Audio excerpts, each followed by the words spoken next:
आप देख रहे हैं BRC 24 न्यूज। अब खबर दिखेगी। नमस्कार, आप देख रहे हैं BRC 24 न्यूज। आपके साथ मैं हूं ब्रिजराज चौरसिया। उत्तर प्रदेश में जौनपुर जिले के मछली शहर लोकसभा क्षेत्र से बड़ी खबर आ रही है। जिले में लोकसभा चुनाव को लेकर सरगर्मियां तेज हो गई है। भाजपा, सपा एवं बसपा के प्रत्याशियों में मतदाताओं के बीच वोट को लेकर होड़ मची हुई है। आइए देखते हैं BRC 24 न्यूज ब्यूरो कार्यालय से हमारे रिपोर्टर की यह। देखिए, जौनपुर और पूर्वांचल की 27 सीटें इस बार इंडिया गठबंधन समाजवादी पार्टी जीतने जा रहा है। जिन्होंने 10 साल में महंगाई, बेरोजगारी और किसानों को धोखा दिया, और आज अगर 10 साल पीछे मुड़ करके देखते हैं तो फौज की नौकरी अग्निवीर बना दी, 4 साल की नौकरी कोई स्वीकार नहीं कर सकता, 25 लाख करोड़ से ज़्यादा किसानों का कर्ज माफ, वो उद्योगपतियों का कर्ज माफ़ किया, लेकिन किसानों का कर्ज माफ़ नहीं हुआ। इंडिया गठबंधन समाजवादी पार्टी किसानों का कर्ज माफ़ तो करेगी, वहीं MSP का अधिकार दिलाने का काम करेगी, जिससे फसलों की कीमत सही मिल जाए। जो 30 लाख नौकरियां हैं वो दी जाएंगी, और गरीब महिलाओं के लिए उनके अकाउंट में 1 लाख रुपए भेजा जाएगा। राशन की मात्रा, राशन की गुणवत्ता, और साथ ही साथ पैकेट के आटा के साथ साथ डाटा फ्री देने का काम भी सरकार में होगा। सर, भाजपा वाले कह रहे 400 पार, क्या लगता है इस बार आपको? ये 400 पार का मतलब क्या होता है? आप पत्रकार साथी हो। नदिया के पार, अरे यहाँ तो बड़ी फेमस फिल्म बनी थी, नदिया के पार। तो नदिया के पार का मतलब क्या हुआ? उस पार, सड़क के पार। मोदी जी का 4 जून की इमरती बटेगी पूरे देश में। 400 पार, तो इसीलिए वो बोल रहे हैं कि 543 सीटों में 400 के बाद जीतेंगे, तो वो 143 हैं, लेकिन 140 करोड़ की जनता इन्हें 140 सीटें भी नहीं देगी। तो जौनपुर का मेडिकल कॉलेज आज भी है के बाद क्या? देखिए, जौनपुर का मेडिकल कॉलेज, जौनपुर में जो एम्बुलेंस चलाई गई थी वो व्यवस्था ख़राब कर दी, पुलिस को जो रिस्पांस सिस्टम 100 नंबर दिया था वो ख़राब कर दिया। जो मेडिकल कॉलेज आज आधुनिक खंडर की तरह खड़ा है, ना डॉक्टर्स हैं, ना पैरामेडिकल स्टाफ है, ना वहाँ असिस्टेंट प्रोफेसर हैं, ना प्रोफेसर्स हैं, क्योंकि आपके मुख्यमंत्री खुद उल्टा पुल्टा मुख्यमंत्री हैं, जो बिजली के कारखाने का नाम न ले पाए हों आज तक। और फिर जब हम लोगों ने सवाल किया तो क्या कहते, 46 में 56 IAS यादव हो गए थे, जिन्होंने झूठ बोला उस सदन में और सदन के बाहर। ये जनता सब समझ गई है इस बार, इसलिए जनता इनके खिलाफ मतदान करने जा रही है। यहाँ से प्रिया सरोज और हमारे बाबू सिंह कुशवाहा, और पूर्वांचल की 27 सीटें, अभी तक तो मैं कहता था क्यूटो लड़ाई में है, लेकिन अब क्यूटो भी हारने जा रहे हैं। जौनपुर में आपको दिखाई नहीं दिया, जेल भेज दिया, फिर जेल से बाहर ले लिया, फिर बसपा की टिकट कटवा दी, फिर बसपा से टिकट दिलवा दी।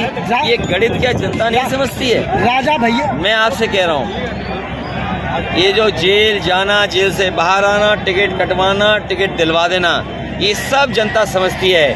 मैं अपने बहुजन समाज के लोगों से भी अपील करूँगा कि संविधान बचाने के लिए, लोकतंत्र बचाने के लिए, भीमराव अम्बेडकर जी का जो संविधान है उसको बचाने के लिए एक साथ आएँ और समाजवादी पार्टी के प्रत्याशियों की मदद करें। राजा भैया ने आपको समर्थन किया, वहीं धनंजय सिंह ने बीजेपी को, क्या लगता है अब इसका कितना असर पड़ेगा जौनपुर और पूरे पूर्वांचल में? आप सवाल गलत पूछ रहे हो। आपको सवाल ये पूछना चाहिए कि किसी को जेल क्यों भिजवा दिया, वो तो कह रहे हैं जेल से बाहर निकलवा दिया, चले गए। नहीं, फिर जेल से बाहर निकलवा दिया, फिर बसपा से टिकट कटवा दी, फिर बसपा से टिकट दिलवा दी।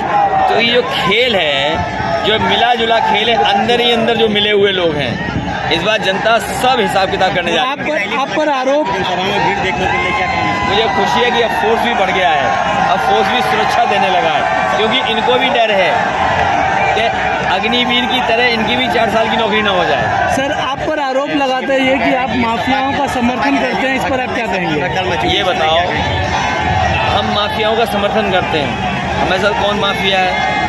कोई एक माफिया हो तो बताओ। हमारे लोगों के साथ तो अन्याय हुआ है। याद होगा पुजारी कांड, कितने पुलिस वाले जेल गए उसमें। जी सर। तो हम लोग कहाँ, जो माफिया लोग हैं उनको आप देख नहीं रहे हो। आप तो जानते हो माफिया कौन है। जी सर। माफिया की भाषा ही बदल गई। अब माफिया तो हिसाब किताब भी बदलने लगे। सुना था कि हमारी पार्टी से भी कुछ लोग टिकट मांग रहे थे, उसकी वजह से जेल जाना पड़ा। सोचो, एक दिल्ली के होम मिनिस्टर, एक रिटायर्ड होम मिनिस्टर, खेल क्यों नहीं समझते हो तुम। और ये बम्बई वाले सब तार जुड़े हुए हैं। सर क्या लगता है इसका जनता सब समझ रही है। मछली शहर लोकसभा में कितने से जीत होगी सर? प्रिया सरोज इस बार ऐतिहासिक वोटों से जीतेंगी। सर आज केशव सर ने पिक्चर अभी बाकी आकर सरकार में आएगी। अभी तो टेंट खाली थे, पंडाल खाली थे, अच्छा हुआ प्रेस कॉन्फ्रेंस में आ गए, क्योंकि नहीं तो ये क्या करते थे, इनके जो कार्यक्रम होते थे तो आशा कार्यकर्ता और जो सरकारी कर्मचारी हैं उनकी ड्रेस बदल करके, हमारे पुलिस भाइयों की भी ड्रेस बदल के उन्हें सीटें भरने के लिए बैठा देते। तो कम से कम अब तो स्थिति उन्हें साफ हो गई होगी। और जो जन समर्थन है, देखिए ये वो जन समर्थन है जिनके साथ सरकार ने धोखा दिया। आप सोचिए, पेपर लीक हुए हैं, 60 लाख बच्चे हैं जो परीक्षा नहीं दे पाए, जिनको नौकरी मिल जाती है। यही 60 लाख अगर माँ बाप और जोड़ दें तो एक परिवार में 3 लोग नाराज हुए तो 60 लाख गुणा 3, 1 करोड़ 80 लाख, और 1 करोड़ 80 लाख का अगर हम भाग दे देंगे 80 लोकसभा से, तो हर लोकसभा से 2,25,000 वोट कम हो गया। तो उसकी भरपाई बीजेपी कैसे करेगी। लेकिन आपके प्रत्याशी हर जगह पहुंच नहीं पा रही हैं। अरे किसने बोल दिया। अरे मैं खुद इस लोकसभा में कहाँ पहुँच पा रहा हूँ। आजकल तो सोशल मीडिया है, जाना आना है। अरे हम तो कह रहे हैं कि हम और तुम नहीं पहुंच पा रहे, तुम्हारे चैनल को भी सब्सक्राइब करने के लिए कहते हो कि भाई सब्सक्राइब कर लो तो हमारा चैनल तुम तक पहुंच जाए। तुम्हें नहीं पता क्या? अच्छा पता है। आयोग के रहने की स्थिति पे आप क्या कहेंगे? देखिए, सिपाहियों की रहने की स्थिति नहीं, इन्हें पूछिए, इनके लोगों से पूछिए, सबसे आसान भर्ती की थी जिसमें कोई पेपर लीक नहीं हुआ था। 10वां 12वां पास करो, फिजिकल करिए, नौकरी पे। इसलिए इसी तरह की व्यवस्था भविष्य में करनी पड़ेगी। दूसरा, जब प्रमोशन देने की बात हुई तो बड़े बड़े अधिकारी चाहते थे कि प्रमोशन में परीक्षा हो, बिना परीक्षा के प्रमोशन दिया। फिर रिस्पॉन्स सिस्टम जो दिया पुलिस को 100 नंबर, क्योंकि एक कांस्टेबल है, कांस्टेबल जो भाग के दौड़ के पकड़ता है उसको कम से कम सुविधा मिले, मोटरसाइकिल गाड़ियां दी। तो ये सब चीज़ें समाजवादियों ने दी। समाजवादी लोग हमेशा प्रोग्रेसिव बात करते हैं, इसीलिए पीडीए है। एनडीए नेगेटिव बात करती है, नकारात्मक राजनीति करती है। नेगेटिव है तो इसलिए एनडीए है, पीडीए प्रोग्रेसिव है, एनडीए नेगेटिव है। जो भी हारने जा रहे हैं, ये जो प्रधान सांसद हैं उनको हारने जा रहे हैं। फिलहाल इस खबर में इतना ही। प्रदेश और जनपद की खबरों के लिए देखते रहें BRC 24 न्यूज। अब खबर दिखेगी।